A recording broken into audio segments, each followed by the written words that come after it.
vipi? Hope mko poa. Karibuni kwenye channel yetu Abada Betting. Leo tarehe 18 mwezi wa 10 mwaka 2025. Mikeka yetu ya leo hii hapa, bila kupoteza muda. Man City versus Everton, mechi itoe magoli kuanzia mawili, over 2 yani. Mechi inayofuata ni Fulham na Arsenal, mechi itoe magoli mawili. Mechi inayofuata ni Angers versus AS Monaco. Hii mechi pia Monaco win.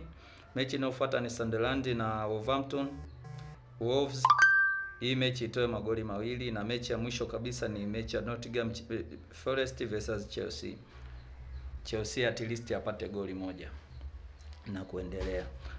Yote kwa yote, tuendelee kusubscribe channel yetu na kufuatilia mikeka kama hivyo na kustake beti kistaarabu. Namba ya kutuma tipu ya zawadi endapo kama utapatia mkeka ni 0620726100. Asanteni sana kwa leo.